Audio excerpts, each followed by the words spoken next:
কেমন আছো বলো তোমরা সবাই? আমার নিট বাংলা চ্যানেলে তোমাদের অনেক অনেক ওয়েলকাম। তো আজকের টপিকে যাওয়ার আগে আমার পেইড ক্লাস সম্পর্কে তোমাদেরকে একটু ইনফো দিয়ে নিই, কারণ তোমরা প্রতিদিন আমার কাছে হোয়াটসঅ্যাপ করে জিজ্ঞেস করো, তো এখানে ভালো করে বলে দিই একটু। ফার্স্ট কথা হচ্ছে যে যে পেইড ক্লাস চলছে সেটা কিন্তু শুধুমাত্র বায়োলজির জন্য। অনেকেই জিজ্ঞেস করো ম্যাম আপনি ফিজিক্স কেমিস্ট্রিও পড়ান কিনা। না, এটা কিন্তু শুধুমাত্র বায়োলজির জন্য।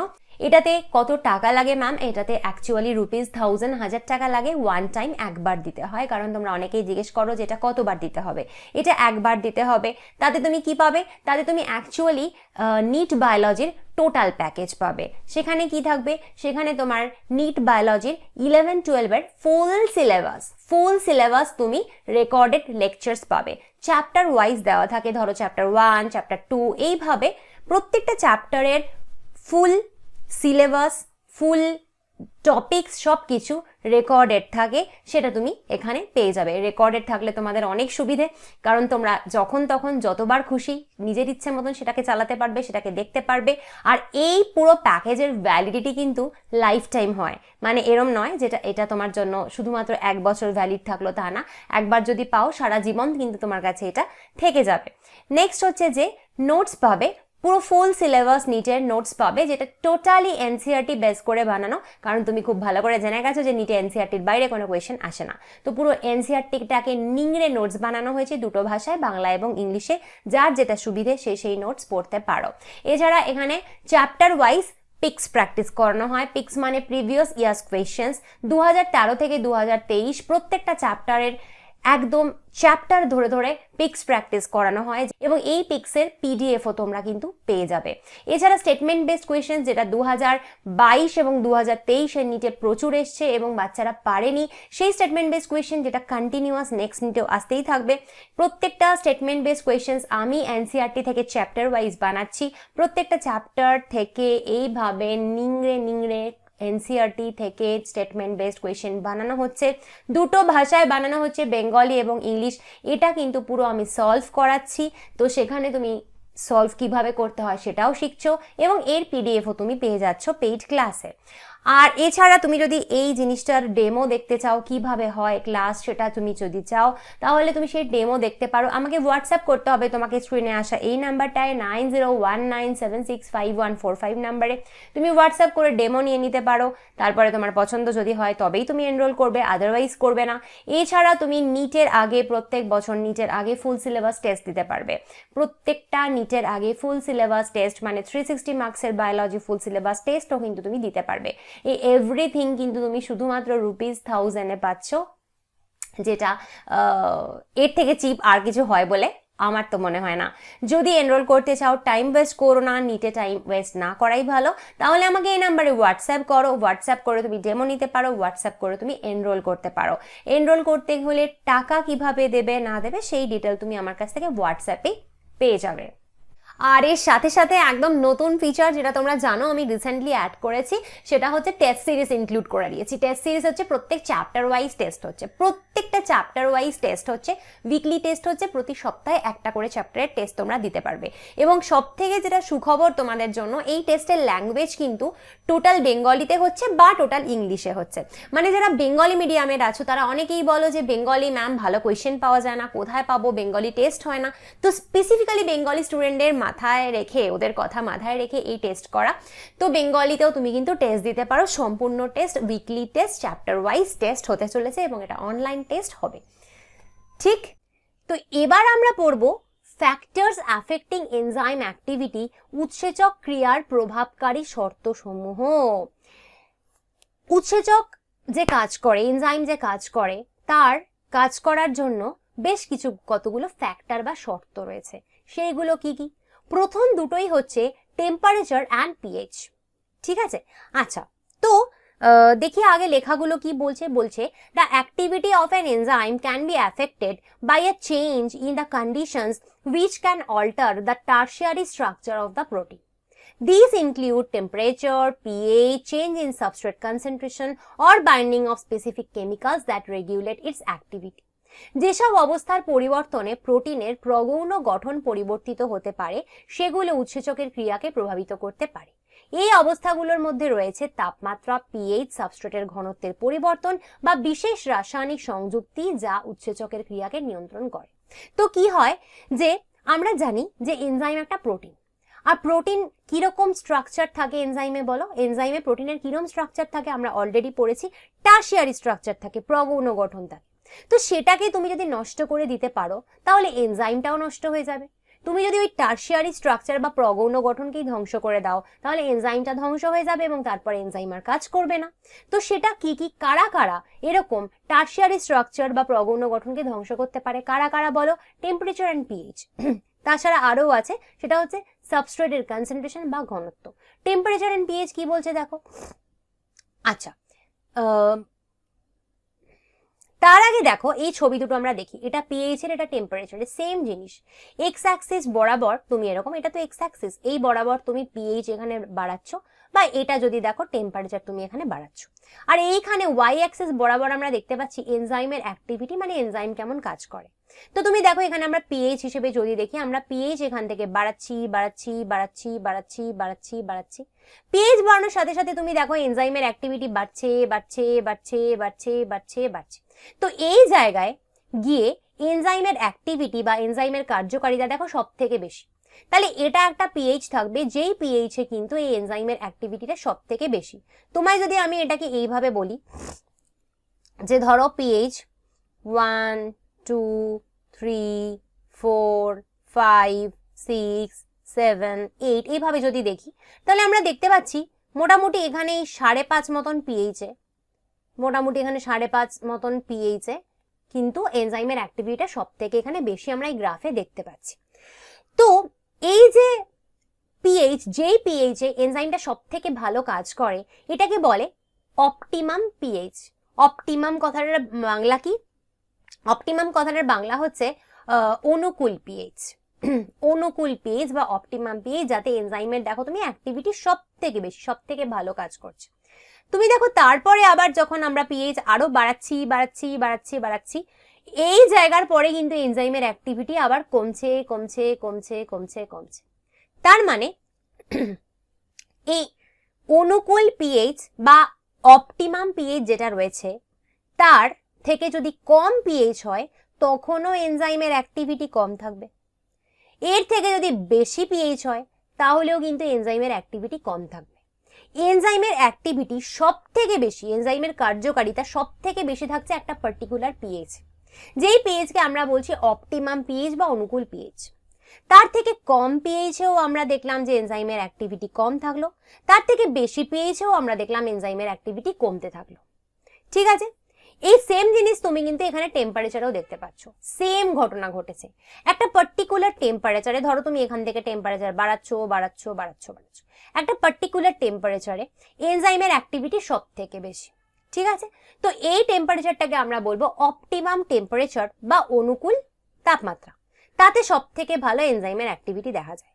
এই টেম্পারেচারের থেকে কম টেম্পারেচার হলেও এনজাইমের অ্যাক্টিভিটি কম, এই টেম্পারেচারের থেকে বেশি টেম্পারেচার হলেও এনজাইমের activity com.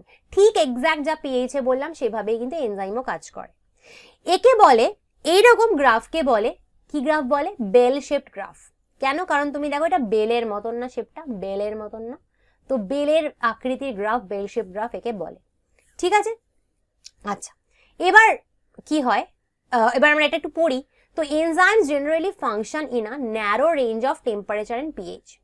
Each enzyme shows its highest activity at a particular temperature and pH called the optimum temperature and optimum pH.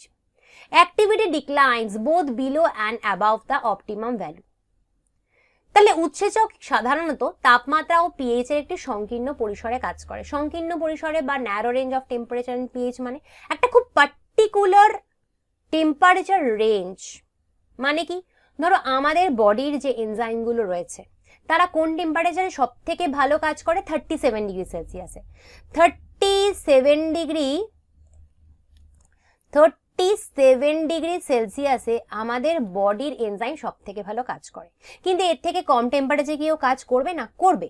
সব থেকে ভালো 37, মানে সব থেকে ভালো এই চূড়াটা পৌঁছতে গেলে, এই গ্রাফের চূড়াটা পৌঁছবেও 37-এ, কিন্তু ও কিন্তু 10 ডিগ্রি সেলসিয়াসেও কাজ করবে, 40°C কাজ করবে। তো মোটামুটি এই পুরো রেঞ্জটাতেই এনজাইম কাজ করবে। এটা একটা ন্যারো রেঞ্জ বা সংকীর্ণ পরিসর, কারণ আমি তো এরম বলিনি যে 0°C থেকে 100°C অবধি এনজাইম কাজ করবে, আমি সেটা বলিনি, সেটা সম্ভব না। তাই জন্য আমি বলছি যে 10 থেকে 40 যেটা বললাম এটা একটা ছোট রেঞ্জ, ছোট একটা পরিসর, তাতে কিন্তু এনজাইম কাজ করবে। আবার যদি পিএইচ বলো, ধরো সাপোজ কোনো একটা এনজাইম 7.5 পিএইচ এ কাজ করছে সাপোজ, তো ও কিন্তু 5.5 কাজ করবে, 8 কাজ করবে, কিন্তু সব থেকে ভালো কাজ করবে ধরো 7.5 এ। তো 5.5 থেকে 8 এটা কি? এটা হচ্ছে একটা সংকীর্ণ পরিসর বা ন্যারো রেঞ্জ পিএইচ। তাই বলেছে। আর কি বলছে? প্রতিটি উৎসেচক যে তাপমাত্রা ও পিএইচ এ সব থেকে ভালো কাজ করে, সেই তাপমাত্রা ও পিএইচ কে ওই উৎসেচক যথাক্রমে অনুকূল তাপমাত্রা ও সর্বাধিক অনুকূল পিএইচ বলে।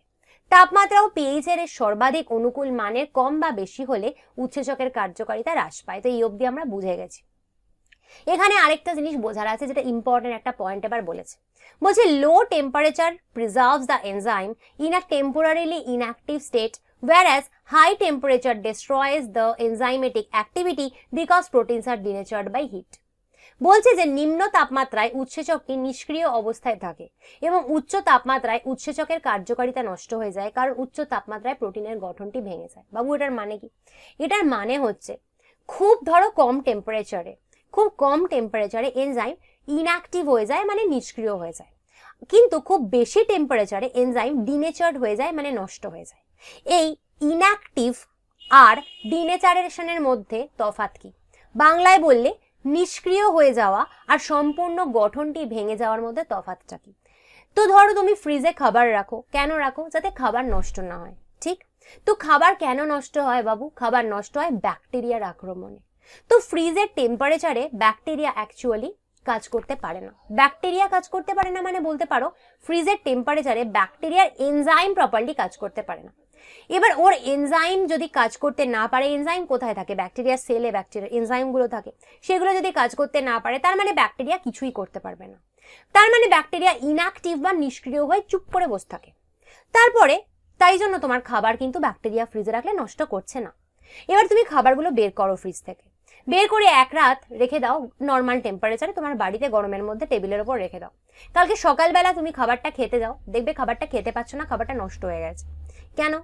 কারণ খাবারের মধ্যে যে ব্যাকটেরিয়াগুলো ছিল, যাদেরকে তুমি ফ্রিজে রেখেছিলে, সেগুলো তখন ফ্রিজের মধ্যে তো ইনঅ্যাক্টিভ হয়ে বসেছিল, নিষ্ক্রিয় হয়ে বসেছিল, কিন্তু তুমি যখন ওদেরকে বার করে নর্মাল টেম্পারেচারে রাখলে, তখন কিন্তু ওরা আবার সক্রিয় হয়ে গেছে, এনজাইমগুলো সক্রিয় হয়ে গেছে এবং ব্যাকটেরিয়াগুলো আবার কাজ করতে পারবে। ব্যাকটেরিয়া তোমার খাবারকে ভেঙে দেবে, নষ্ট করে দেবে, তোমার খাবারটা পচে যাবে। তার মানে কি? খুব কম টেম্পারেচারে যখন আমি ফ্রিজে রেখেছিলাম, তখন ব্যাকটেরিয়ার এনজাইমগুলো নিষ্ক্রিয় অবস্থায় ছিল, মানে ইনঅ্যাক্টিভ অবস্থায় ছিল, কিন্তু প্রপার টেম্পারেচার যেই পেলো, ও কিন্তু আবার অ্যাক্টিভেট হয়ে গেল। এইবার তোমার বাড়িতে যদি দুধ আসে, গরুর দুধ আসে, মা কি করে? দেখবে মা বলে আগে দুধটাকে একটু উতলে রাখি, বয়েল করে রাখি, বলে না? তো তারপরে সেটা করে কিন্তু মা ওটাকে ফ্রিজে রাখে, এবং দুধ তারপরে তুমি ফ্রিজে রাখার পরে ফ্রিজ থেকে বার করে তুমি এক রাত রেখে দাও বাইরে, দেখবে দুধ খারাপ হচ্ছে না। দুধ কিন্তু খারাপ হচ্ছে না। দুধটাকে যদি তুমি বয়েল করে নাও, তারপরে ফ্রিজে রাখো, ফ্রিজ থেকে সেটা বার করে এক রাত বাইরে রাখো, দেখবে নষ্ট হচ্ছে না। কেন? কারণ ওই দুধের মধ্যে ওই যে টেম্পারেচার, তুমি মা যখন দুধটাকে ফুটিয়েছিল, যে টেম্পারেচারে দুধটা ফোটানো হয়, তখন দুধের মধ্যে যে ব্যাকটেরিয়াগুলো ছিল, তার যে এনজাইমগুলো ছিল, সেগুলো পুরোপুরি নষ্ট হয়ে গেছে। কারণ হাই টেম্পারেচারে উচ্চ তাপমাত্রায় এনজাইমের টার্সিয়ারি স্ট্রাকচার, প্রগৌণ গঠন পুরোপুরি ভেঙে যায়। ঠিক আছে? তো ওদের টার্সিয়ারি স্ট্রাকচার বা প্রগৌণ গঠন ভেঙে গেছে বলে ওগুলো কিন্তু একেবারে নষ্ট হয়ে গেল। তার জন্য তুমি যদি আবার পরে প্রপার টেম্পারেচার দাও, ওই ভাঙা জিনিস, নষ্ট জিনিস আর জোড়া লাগে না। মানে কি? মানে তুমি প্রচন্ড গরম দিয়ে তুমি দুধের মধ্যে ব্যাকটেরিয়াগুলোর যে এনজাইমগুলো ছিল, তার টার্সিয়ারি স্ট্রাকচার বা প্রগৌণ গঠন ভেঙে দিয়েছো, নষ্ট করে দিয়েছো। সেই স্ট্রাকচার কিন্তু কখনোই আবার করে তৈরি হতে পারে না, যতই তুমি ঠিকঠাক টেম্পারেচার এরপরে দাও না কেন, ও কিন্তু আর তৈরি হতে পারে না। তার জন্যই এই দুধ তোমার আর নষ্ট হবে না, কারণ ওর মধ্যে যে ব্যাকটেরিয়াগুলো ছিল, সেগুলোর মধ্যে উৎসেচক অলরেডি খারাপ হয়ে গেছে এবং ব্যাকটেরিয়াগুলো মরে গেছে। কিন্তু ফ্রিজে যখন রেখেছিলে খাবার, তখন কিন্তু আমি একবারও বলিনি যে এনজাইমগুলোর, উৎসেচকগুলোর টার্সিয়ারি স্ট্রাকচার বা প্রগৌণ গঠন ভেঙে গেছিল। আমি কিন্তু একবারও সেটা বলিনি। আমি বলেছিলাম এনজাইমগুলো নিষ্ক্রিয় হয়েছিল, ইনঅ্যাক্টিভ হয়ে চুপ করে বসেছিল, মানে কাজ করতে পারছে না। কাজ করতে না পারা আর স্ট্রাকচার চেঞ্জ হয়ে যাওয়া দুটোর মধ্যে তফাৎ আছে। তো আমি আরেকটা এক্সাম্পল দিয়ে বোঝাই। ধরো তুমি খুব এখন কুঁড়ে হয়ে গেছো, গরম প্রচুর পড়েছে, ভাল লাগছে না, কাজ করতে ইচ্ছে করছে না, কুঁড়ে হয়ে চুপ করে বসে আছো। তো এখন তুমি কাজ করছো না। এবার আবার দেখলে পুজোর পরে ওয়েদারটা একটু সুন্দর হলো, তোমার আবার কাজ করতে ইচ্ছে হলো, তুমি আবার বেশ ঝেড়ে ঝুড়ে উঠলে, কাজ করা স্টার্ট করলে। তার মানে কি তুমি এখন নিষ্ক্রিয় বা ইনঅ্যাক্টিভ হয়ে বসে আছো, কিন্তু পরে আবার প্রপারলি কাজ করছো। কিন্তু ধরে নিই তোমার না করুক, আমার চরম শত্রুরও না করুক, কারুর একজনের হাত পা সব ভেঙে পড়ে রয়েছে, সব ভেঙে গেছে হাত পা। সে হাত পা ভেঙে যাওয়ার জন্য সে এখন কাজ করতে পারছে না। পুজোর পরে যদি ভালো সুন্দর টেম্পারেচার হয়ও, সবকিছু হয়ও, তবুও সে আর কাজ করতে পারবে? তবুও সে আর কাজ করতে পারবে না, কারণ তার হাত পাই নেই, তার স্ট্রাকচারাল ডিফর্মিটিস হয়েছে, তার গঠনই শরীরের ঠিক নেই। এটাই হচ্ছে ডিফারেন্স, যে খুব কম টেম্পারেচারে এনজাইম ইনঅ্যাক্টিভ হয়েছিল, নিষ্ক্রিয় হয়েছিল, কিন্তু ওর স্ট্রাকচার খারাপ হয়নি। খুব বেশি টেম্পারেচারে এনজাইমের স্ট্রাকচার, 3D স্ট্রাকচার বা প্রগৌণ গঠন নষ্ট হয়ে যায়, সেটা আর কোনো অবস্থাতেই পুনরুদ্ধার সম্ভব না। বোঝা কি গেল? ওকে, যদি বুঝতে পারো, ভালো লেগে থাকে, কমেন্ট করে জানাও। কমেন্ট তো করছো না, আমি আর ভিডিও দেবো না, ঠিক করেছি তোমাদেরকে। কমেন্ট যদি না করো, লাইক কমেন্ট শেয়ার করছো না, যদি ভালো লাগে লাইক কমেন্ট শেয়ার করতে থাকো। চ্যানেলটা এখনো সাবস্ক্রাইব না করলে চ্যানেলটা চট করে সাবস্ক্রাইব করে দাও। পরের দিন অন্য কোনো ভিডিও নিয়ে আসবো। Bye bye.